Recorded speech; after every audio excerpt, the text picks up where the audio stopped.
Hello students, today we will deal with the second part of the introduction of the international relations. We have already discussed the first to fifth stages of development of this subject. Today we will discuss the sixth, seventh and the eighth stage as well as scope of international relations if the time permits.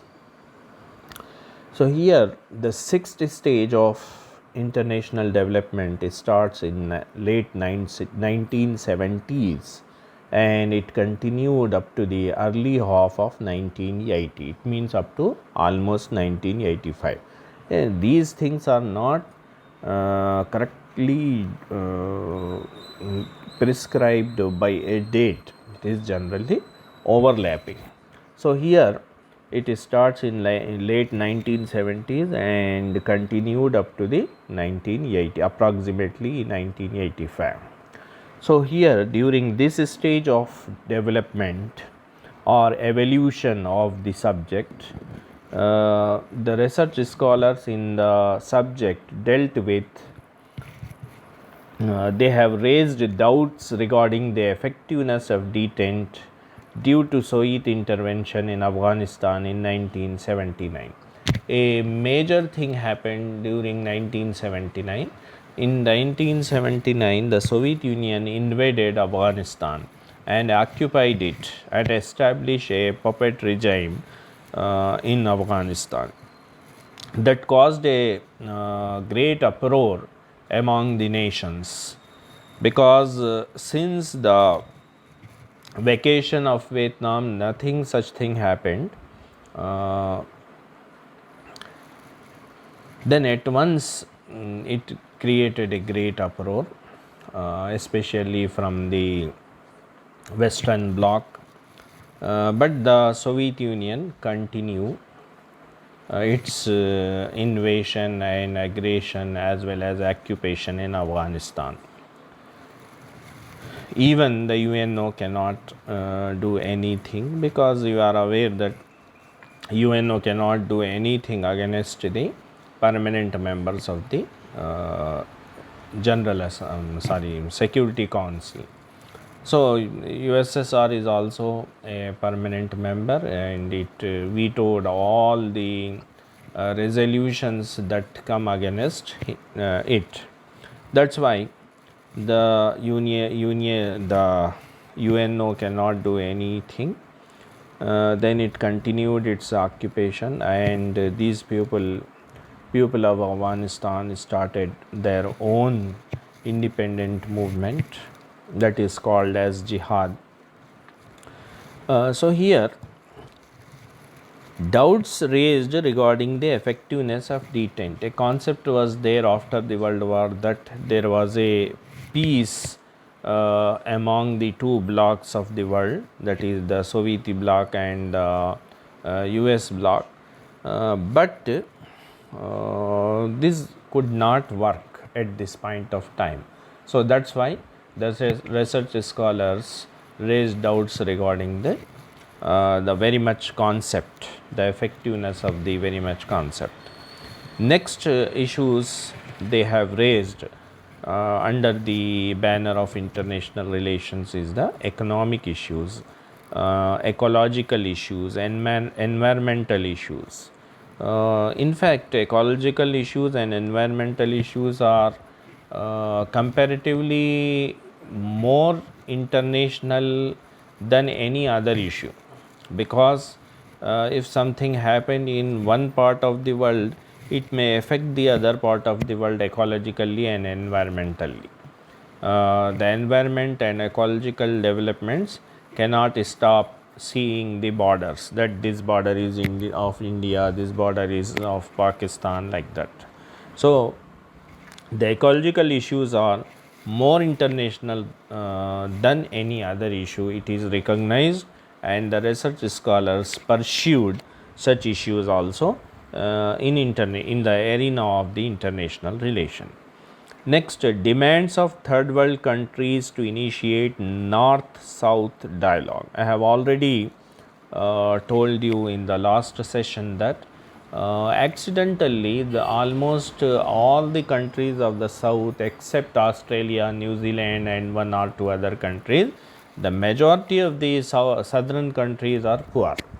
The entire Africa falls under the southern hemisphere, and a majority of the countries like India, Pakistan, Bangladesh, Sri Lanka, Malaysia, Indonesia, all these countries also fall under the southern hemisphere. While as all the developed countries like of Western European countries of Switzerland, Netherlands, Finland, England, and Germany, France, and Luxembourg, and whatnot, as well as United States of America, as well as Union of Soviet Socialist Republic, as well as of China, all these, half of China almost, all these fall under the northern hemisphere, and accidentally they are rich countries. We are all aware that all these countries have enlisted or rich countries. So here some countries, especially the third world countries, they started that there is a need of dialogue. Dialogue means there is a need of talks between the developed countries and underdeveloped countries. That is called as north-south dialogue. It is happened after some delay.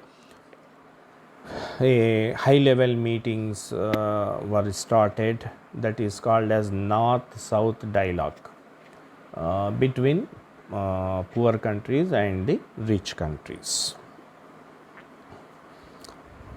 Next, multipolar world concept also emerge. What is the multipolar world concept? We are aware bipolar world concept. Under the bipolar world concept, we are familiar with two blocks.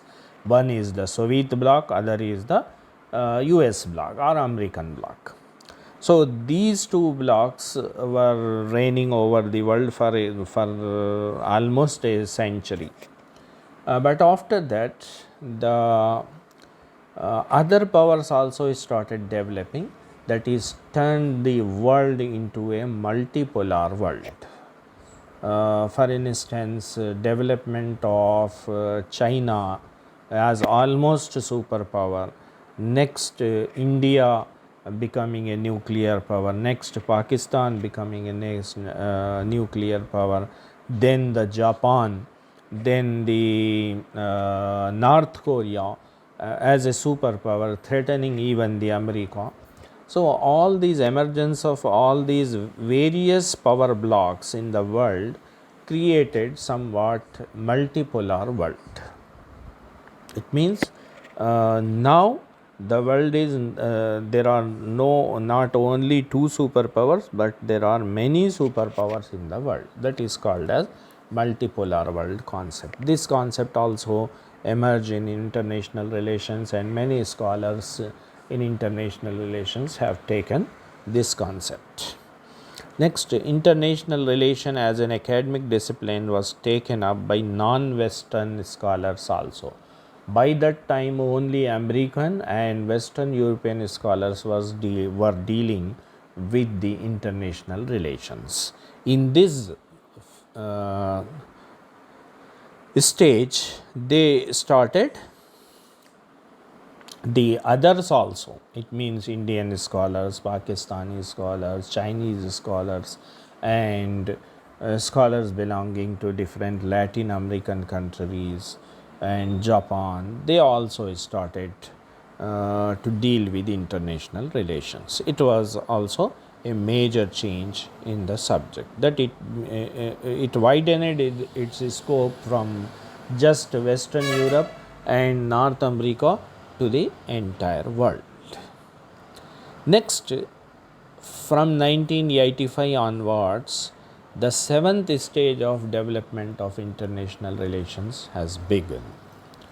So the first thing, the most important thing that changed the world from a bipolar world to first multipolar world, then a unipolar world is the Gorbachev's Glasnost and Perestroika policies.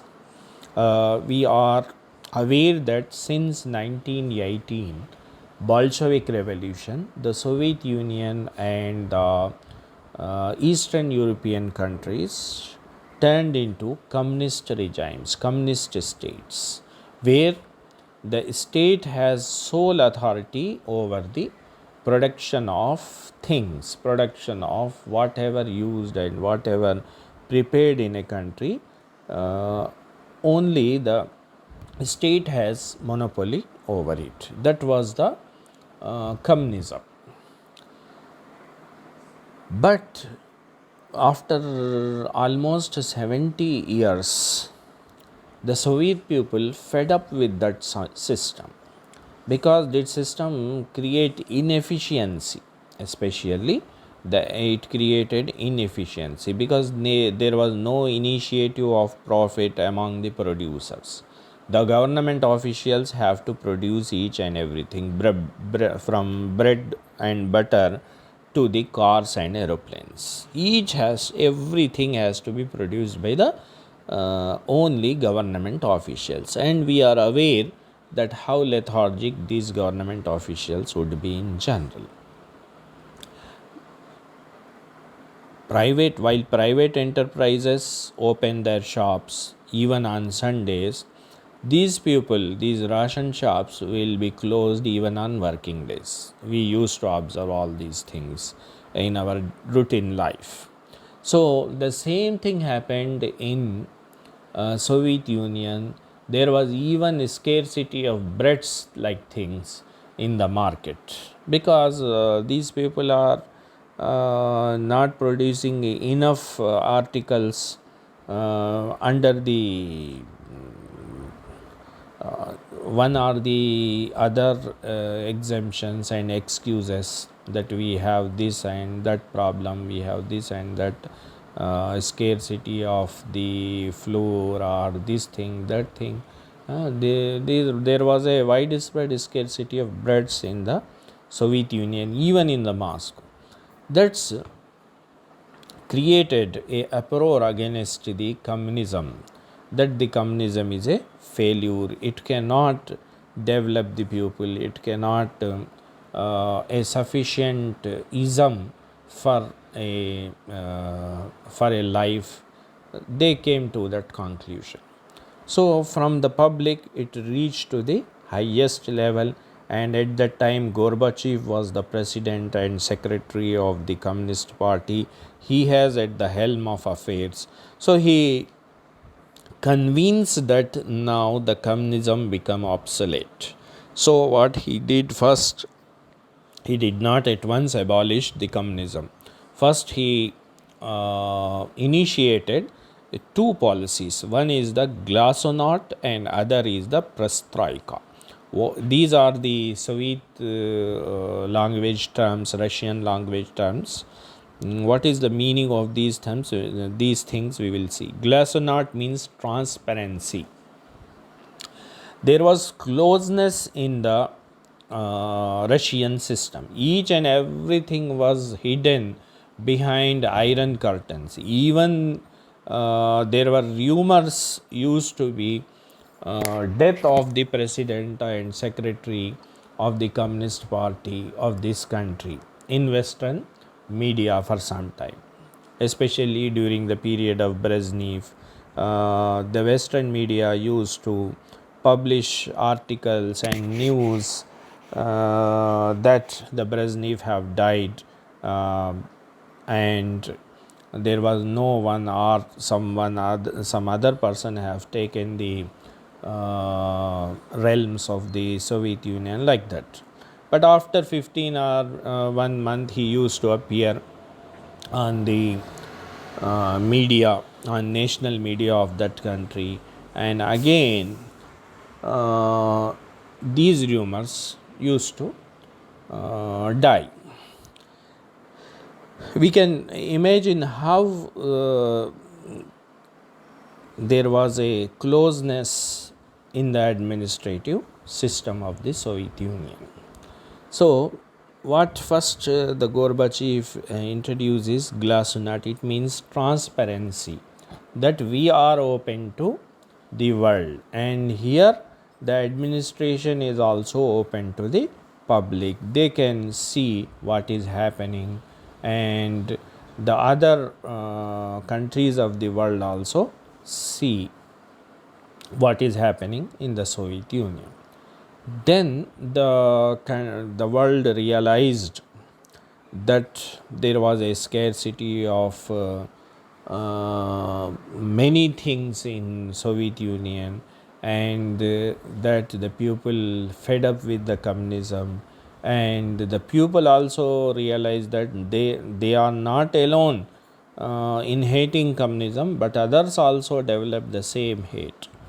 It reached to the public,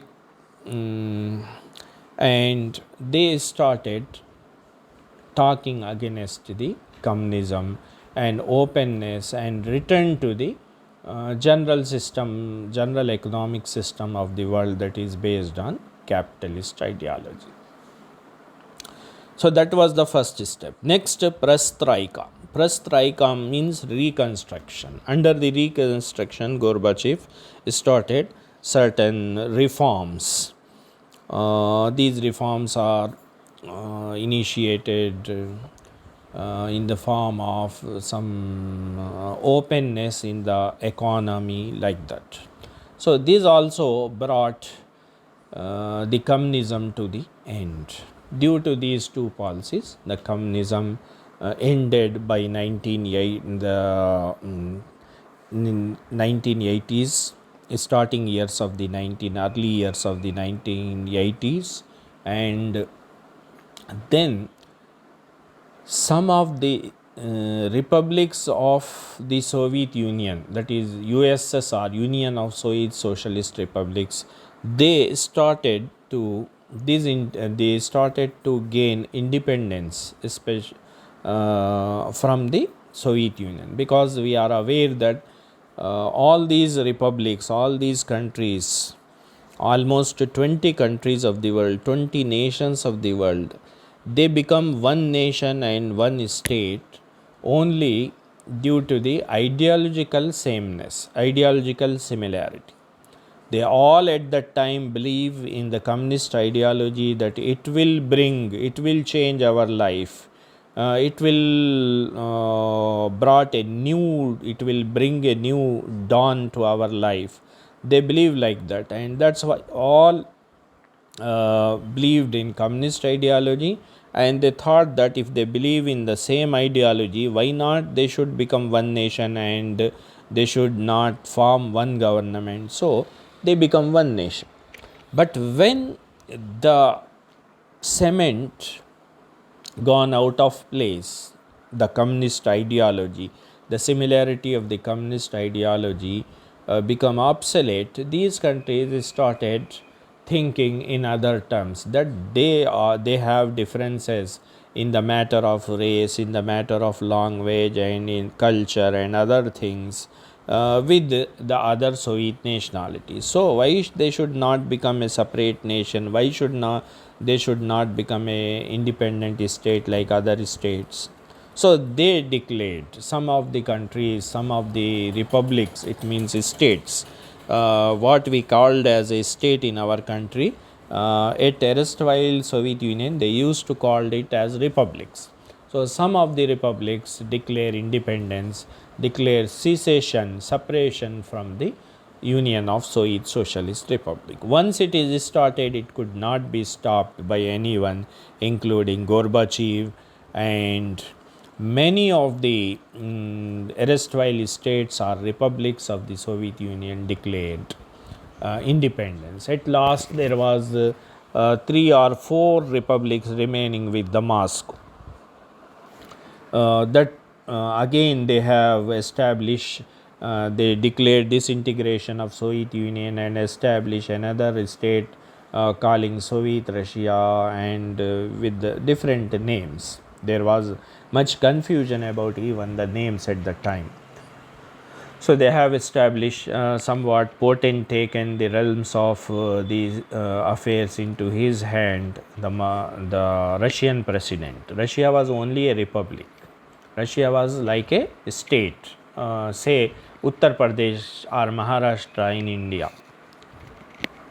So that was a major state in Soviet Union. Putin also tried to save the USSR, but in vain. He also failed.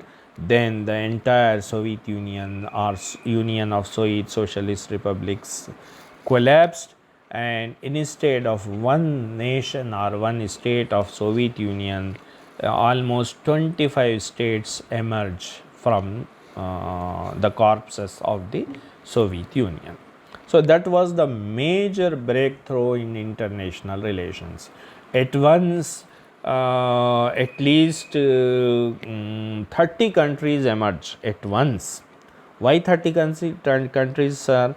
You have told that 25 republics only, almost 25 republics declare independence. How it become 30? The first thing is that among these republics also certain areas again declare independence from that country, from that newborn country also, like Chechen, and there were many such small areas within those states that declare independence from the newborn state. Next, there was a Yugoslavia. Yugoslavia was also become one state under the communist ideology. But once the communist ideology collapsed, that also disintegrated and created almost 7-8 states: Bosnia Herzegovina, Serbia, Montenegro, and whatnot. Next, Czechoslovakia. It was in fact Czech. It was. It consists of two nations. One the Czech nation, and the other is the Slovak nations. These two nations also declare independence because they also lost the confidence upon the communism. That's why they also declare independence.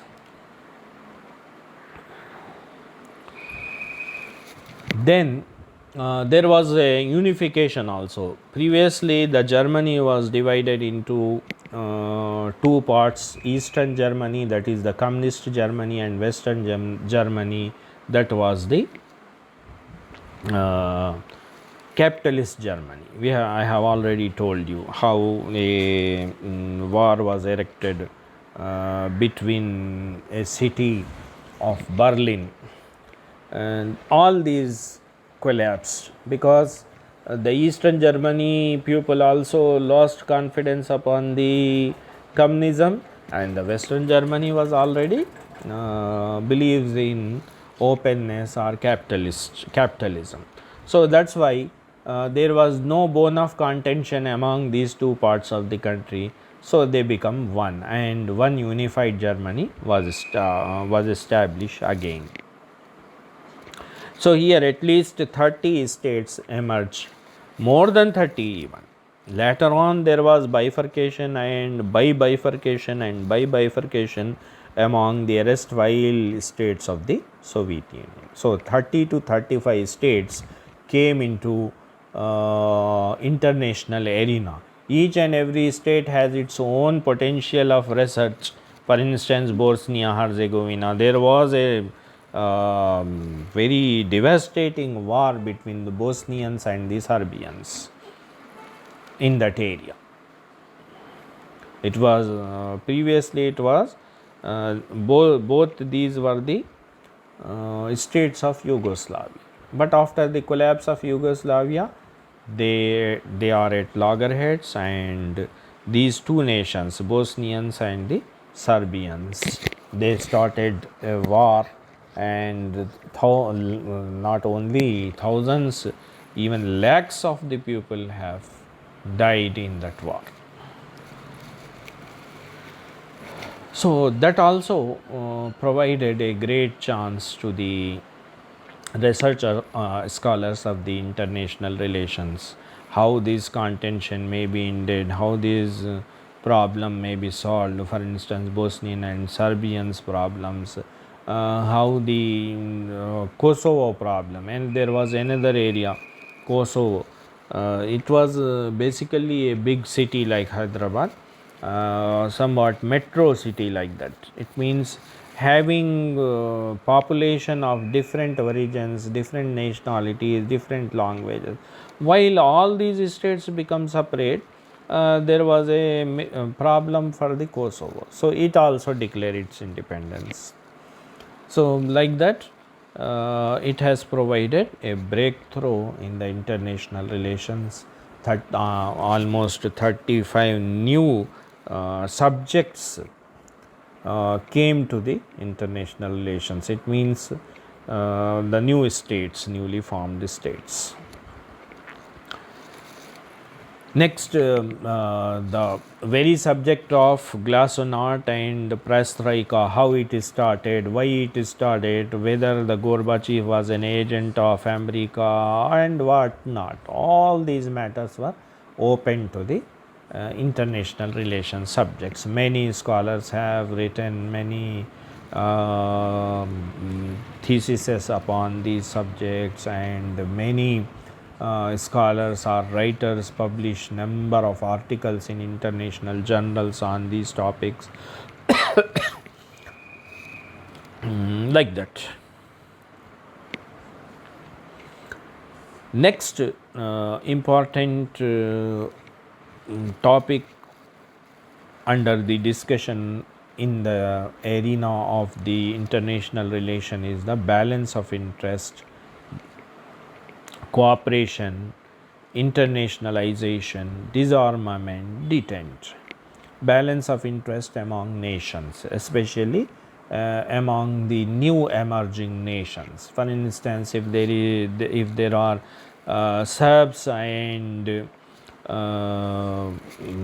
Bosnians are there, how their interest can be balanced, how a peace agreement can be concluded, like that. All these topics came into forefront, and many new theories and many new theses emerge upon these topics, arguing the providing a solution to these things. That is called balance of interest. Next, cooperation, how a cooperation can be established, especially between the America and the Soviet Union. What is the astonishing fact among these development is that the almost 70 years enmity between America, it means US, United States of America, and Soviet Union or Russia ended at once. The America and all the capitalist countries provided economic help to the new emerging nation of Russia and other nations coming out of the Soviet Union. So the Gorbachev and other leaders have provided a lot of aid in dollars from America and other Western European countries, especially to Russia. They were at the edge of collapse otherwise. So these countries provided economic assistance and help to these dying countries, and again they become somewhat standing on their own feet.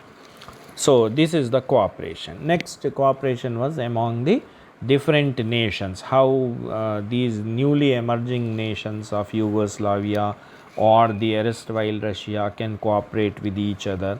These things also come into discussion by various research scholars. Internationalization. The concept of internationalization and globalization also gain currency and momentum during these days, because due to collapse of Soviet Union, now there was no one to divide the world. the world become at once one. So, an internationalization can be easily created, happened. Globalization is now very much easy, like that. These theories emerge. Disarmament. Some theories also emerge saying that now there is no need of huge arms and ammunition even with America, because the classical enemy disappeared. The classical enemy of the Soviet Union at once disappeared. That's why now there is no need of these nuclear bombs, hydrogen bombs, and whatnot. All these become obsolete, useless, like that.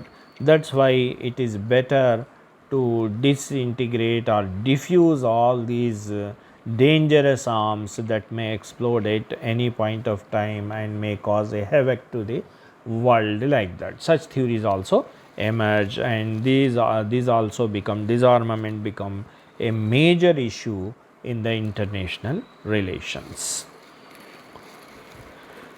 Next, end of Soviet Cold War and starting an era of cooperation. Just I have told you that the classical enemies become very much friends, and they extended very cooperative hand for the Soviet Union, for the newly emerging capitalist economy of the newly emerged nations from the erstwhile Soviet Union, especially to the Russia. They have provided a lot of cooperation. Millions and billions of dollars have been transferred from the West European and America to the Russia and other erstwhile countries of the USSR. And World Bank also given huge loans to the Russia and other such countries. So, an era of cooperation between the two blocks of erstwhile two blocks of the world began, and this also a major breakthrough in international relations. Many hundreds research scholars belong to this area, and they have started writing theses and articles upon the possible cooperation arenas or fields, like that. Next, freedom of Eastern Europe. I did not mention that Soviet Union was so iron curtain that it established a curtain of buffer states between the Western world and the very Soviet Union. That was called as the buffer states, and these states were unfortunately the Eastern Europe states of Albania, Bulgaria, Czechoslovakia, Yugoslavia, and Poland, East Germany, and Romania, some like that. These countries fall between Western Europe, that was the capitalist world beginning from the Western Europe, and the Soviet Union. I have already told you that more than 20 nations, those who believe in communism, joined the very Union of Soviet Socialist Republic, that is generally called as Soviet Union.